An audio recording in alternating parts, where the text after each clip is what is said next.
Hey everybody, it's Dave Coplin here, bringing you another Rise of the Human special, dialing into the future of work. This week we have David Price, the author of this fabulous book, The Power of Us, which, having read it, I think is essentially the closest thing you're going to find to a handbook, a guidebook, if you will, that will help you navigate the chaos and ambiguity that lies ahead. I'm pleased to say we've got David with us right now in the studio.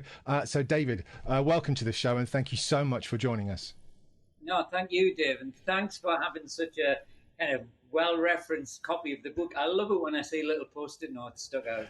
You know, I used to be a musician, and I thought, oh God, this is second album syndrome. You know, that idea that you've said everything you needed to say in that first album or the first book, and so it took much longer than I expected it to do. But gradually, a bunch of ideas started to form, and I was starting to look at what I was seeing around the world, because I was going around, you know, lots of different countries and giving talks, and of course seeing the huge changes that politically and socially which had taken place over the last 5 years.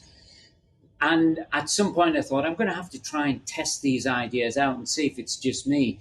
And I've been asked to speak at South by Southwest in Austin, Texas, which is just one of my favorite places. Have you been, Dave? No, I've never been lucky enough to go, actually. Oh, it's great. It is the last. In some ways, it's kind of very hippie-ish, and in other ways, it's absolutely cutting edge. And for those people who might be watching this who aren't familiar with South by Southwest, it's a kind of Edinburgh festival in terms of its size, but it's about new ideas, new tech, new films.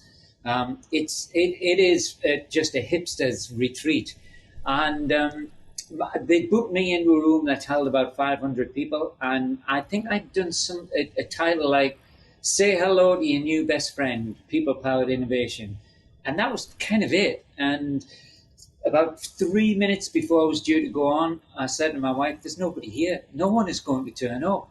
And I said, "Listen, if 10 people turn up, I will turn this into a book."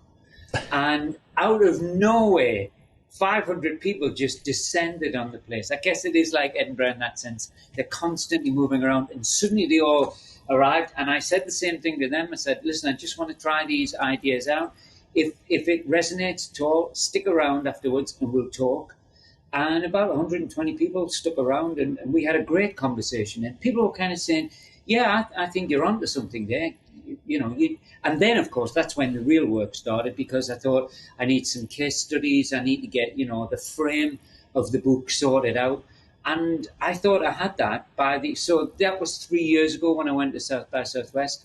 In February of this year, I kind of got what I thought was the final draft finished. I was in Australia at the time. And then, of course, COVID happened, and I had a publication date, but I also had a publisher who was just saying to me, you have to include this. You really have to include it. And I thought, yes, she's right, I do. So I kind of rewrote the whole thing over 3 weeks in March to April.